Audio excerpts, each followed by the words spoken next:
enlazando un poco la explicación anterior con la siguiente pregunta.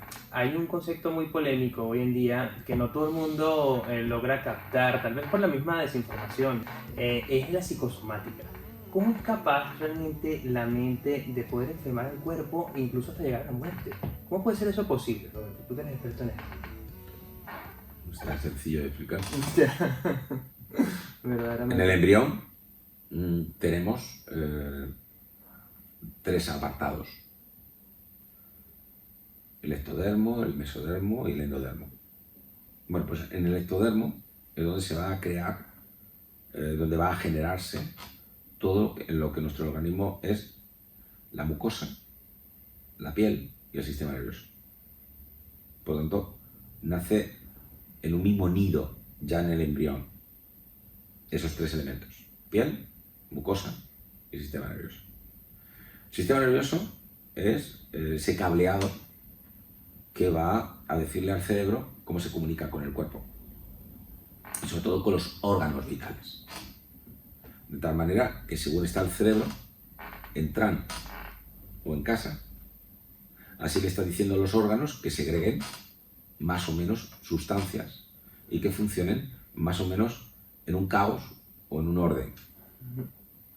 Cuando estamos secuestrados por una emoción, habitualmente hay órganos que de alguna forma también van a recibir más información. Es decir, la rabia necesita de elementos orgánicos que tienen mucho que ver con el hígado, que tienen mucho que ver con el riñón y que tienen mucho que ver con tener una tensión arterial determinada. ¿Y eso por qué? Porque está regulado todo eso por la noradrenalina y también por la dopamina. Por lo tanto, cuando una persona está en rabia, es que tiene un chute de noradrenalina y dopamina.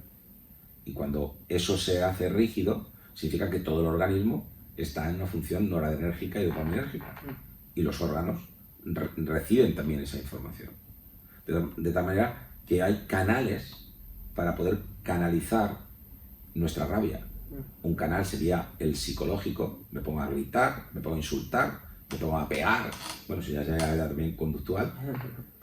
Pero hay otro que es el psicosomático. Yo me como la rabia, no pego a nadie, no grito a nadie, no insulto a nadie, no hago nada para segregar la energía de la rabia, y esa energía se queda en el órgano.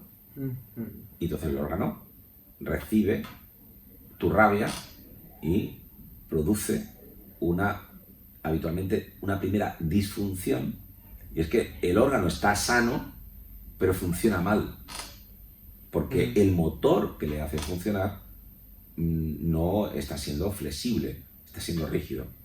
Cuando un órgano funciona mal mucho tiempo, puede llegar a afectarle, y si es un órgano vital, pues puede producirnos elementos, bueno, si no la muerte, sí el sufrimiento importante.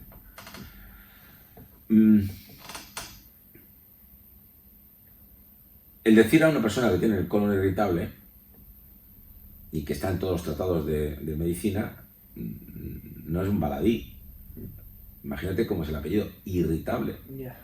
Está enfadado. Claro, el colon está enfadado.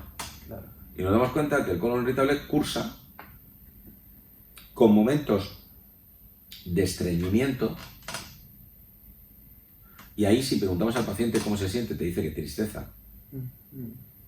Y momentos de diarrea, y ahí, si le preguntas al paciente, te dice que está eufórico. Es un cuadro bipolar. Por lo tanto, nuestro cuerpo, y sobre todo nuestra piel y nuestras entrañas, que es lo entrañable, expresan aquello que tú sientes y que no expresas de manera psicológica. Las personas que tienen... Mira, la úlcera es un proceso que se creyeron los internistas que habían podido resolverla cuando se dieron cuenta que estaba muy relacionada a algún tipo de úlcera con una bacteria. Y esa bacteria, Helicobacter pylori, era la causante de la úlcera. Hoy se sabe que hay mucha población que tiene Helicobacter pylori y no da clínica de úlcera. Sí. Y algo que han visto ya los internistas es que para que el Helicobacter pylori dé lugar a una úlcera, es más importante la rabia que siente el sujeto que el Helicobacter pylori. Cuando pones de mala leche el Helicobacter pylori, cuando te haces el agujero, digamos, en la mucosa de tu estómago. Y eso te dice, y es así, es decir, el ser humano es una integración de elementos sociales, de elementos corporales y de elementos psicológicos. Y el interlocutor de todo eso es el sistema nervioso. Y en estos días veía un anuncio donde decían, la manera de resolver el cáncer es la investigación. Y en ese momento me recuerdo yo de Roberto Aguado, un gran investigador en temática de la mente y la salud y cómo afecta la mente en la salud y todo esto. Digo, el cáncer entonces puede ser una de estas grandes enfermedades que puede que tenga un inicio en la mente y no nos hayamos dado cuenta de eso todavía, o al menos no se le haya dado la importancia suficiente. Lo que yo sé hasta el momento, y sé un poquito, el cáncer tiene que ver con unos fallos genéticos que podemos nacer ya con ese mandato de ese fallo genético. Es decir, puede haber una proteína, puede haber alguna enzima, puede haber algún tipo de elemento que haga que el gen le transmita al órgano, que tenga una regresión celular. Las células maduras se conviertan en células neonatales, por eso el cáncer se llama neo. O puede ser que esa, diríamos, transgresión genética se produzca por el consumo de alguna sustancia tóxica que crea lo que estamos diciendo, como puede ser tabaco, como puede ser una alimentación inadecuada, o como puede ser algún tóxico, como son algunos minerales, algunos elementos que tienen que ver con nuestra ingesta, con el aire o con que consumimos. Imagínate la sílice en las minas, que van de alguna forma haciendo que haya mutaciones en nuestras células como consecuencia de esos tóxicos. Pero siempre el cáncer tiene que ver con esa mutación. Es decir, alguien, por conflicto psicológico, no va, por lo menos por lo que yo sé, a crearse un cáncer. Okay. Lo que sí que va a ocurrir por conflicto psicológico es tener algo que secundariamente puede producir un cáncer. Y es una depresión inmunológica. Cuando una persona está muy estresada, mejor dicho, muy distresada, diríamos que el eustrés sería esa parte de activación que te ayuda y el distrés te bloquea o te acelera. Una persona que está muy distresada está en una rigidez y en esa rigidez está acelerando y en esa aceleración puede ser que tenga un desgaste inmunológico porque el sistema nervioso central, el sistema nervioso autónomo, el sistema endocrino y el sistema inmunológico están muy ligados. Hay mucha investigación sobre ello. Entonces, cuando el sistema inmunológico está excesivamente, digamos, trabajado, porque tiene que ir a muchas, ya que estamos muy distresados, es posible que parte del sistema inmunológico comience a fallar. Y sustancias como el natural killer, las NK, los asesinos naturales, que detectan a las células tumorales, o algunos virus, o algunas bacterias, no hagan bien su función. Y entonces nuestros linfocitos y nuestras células defensivas no son capaces de detectar, porque se hacen invisibles para ellos, células tumorales que comienzan a anidarse y comienzan a tener un auge. Pero esto no es porque un conflicto, un trauma, como algunos autores dijeron, Kramer, etc., crea ya directamente. Vale. No, lo que sí que vemos es que personas que tenían predisposición al cáncer han tenido un trauma y a los años sucede y debuta el diagnóstico del cáncer. Y eso es debido a que si tú tienes una predisposición, mientras tienes un sistema inmunológico que está haciendo su trabajo, es posible que tú no tengas una proliferación de células tumorales. Todos tenemos células tumorales.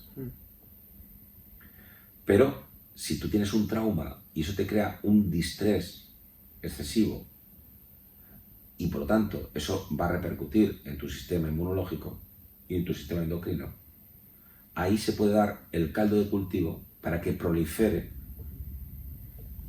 las células tumorales. Lo que sí que es muy importante, la mente, lo psicológico, para sobrevivir a un cáncer. No tanto para causarlo, como no sea de esta manera indirecta que te estoy explicando, sino para sobrevivir. La persona que sufre un cáncer y tiene una posibilidad, que cada día es más, cada día tenemos más esperanza de vida en el sufrimiento de un cáncer, depende mucho cómo es la forma como interviene psicológicamente en ese proceso distinto a otros momentos de su vida, cómo se coloca en ese desierto que significa tener que sufrir un cáncer y llevar todos los tratamientos y cómo te cambia la vida, ¿no? La persona, según se involucra, según su fortaleza mental para enfrentarse a ello, pues tiene más posibilidades o no de precisamente conseguir que su sistema inmunológico no se vea muy paralizado por los efectos secundarios de algunas drogas que van a tener que tomarse en la quimioterapia. Fíjate lo que es, lo que quiere decir esto, que bueno, son antiquísimos los estudios de distintas personalidades para algunas enfermedades. Por ejemplo, las personas que tienen problemas cardiológicos se le ha llamado siempre que son personas tipo A. Una persona tipo A que se llamó también el síndrome AI. AHI. La persona AI, que son las que más pueden sufrir angina de pecho, de infarto de miocardio, de muertes súbitas, de trastornos cardiovasculares, de tensión arterial alta, son las personas agresivas, hostiles e irritadas. Ahí. Y eso, volvemos otra vez, es porque la noradrenalina interviene en la tensión arterial en muchos elementos, muy importante en muchos elementos, en la luz del vaso, en cómo es el metabolismo del sodio, en cómo en las zonas precerebrales, que es donde indica cómo tiene que ir el flujo para que el flujo de sangre llegue a todo nuestro cerebro, se tiene que poner más presión. Imagínate que somos unos fontaneros, sí, que los riñones son como las cacharritas estas redondas que tenemos en los motores. El motor es el corazón y la manguera es el riego, nuestro riego, ¿no? nuestra red, diríamos, por donde van las venas y arterias, ¿no? Entonces, para que tú lleves sangre a la última célula de tu cuerpo, tienes que tener una presión u otra, depende de factores, tanto de tu riñón, como de tu vasculatura, como de tu corazón, ¿no? Bueno, pues hay una zona, más o menos por debajo de la oreja, que hace que regulemos cuál es el flujo que necesita el cerebro, y eso tiene que ver con la tensión arterial. Por tanto, todo esto lo regula la noradrenalina. Y es muy importante que seamos conscientes que la personalidad ahí pues tiene más riesgo de tener estos fallos cardíacos. Pero la personalidad C es la que más muere en el cáncer. Estamos hablando de muerte, de niveles, de estadios de cáncer similares, hay miles de tumores. Entonces, si comparamos el mismo tumor, el mismo estadio, con personas semejantes, las personalidades que son de tipo C tienen más mortandad que las que no son de tipo C. Y las personas de tipo C suelen ser muy buenistas. ¿Complaciente? Sí. Ah. Parece como que haber tenido un tumor es lo mejor que le ha pasado. Son muy buenos pacientes. Le hagan las pruebas que le hagas, a todos te dan las gracias. Son esos pacientes que todo el mundo dice, qué buena gente es, fíjate lo que le está pasando, qué buena es. Bueno, pues no es bueno ser así. Hay que tratar el cáncer como que has tenido un ocupa, un terrorista, que quiere matarte. El cáncer se alimenta de la no función del organismo y muere solo cuando se carga el sistema. Es un suicida. Por lo tanto, el cáncer ni agua. Que cuando tienes una personalidad capaz de luchar, de adaptarte, de decidir que quieres sacar esa parte de ti que te está matando, pues tienes más posibilidades. Wow, qué profundo. Pero bueno, Roberto. Bueno, creo que hasta aquí hemos dado la entrevista de hoy. Muchas gracias por la colaboración, por aceptar esta entrevista. De verdad es un placer. Y bueno, espero que no sea la última, sea la primera de muchas. Por ello, tan solo me dices ven y lo dejo todo. Gracias, Roberto, de verdad. Bueno, venga, muchísimas gracias. Muchísimas gracias. Así que muchas gracias, familia, por quedarse a ver este video. Espero que les haya gustado.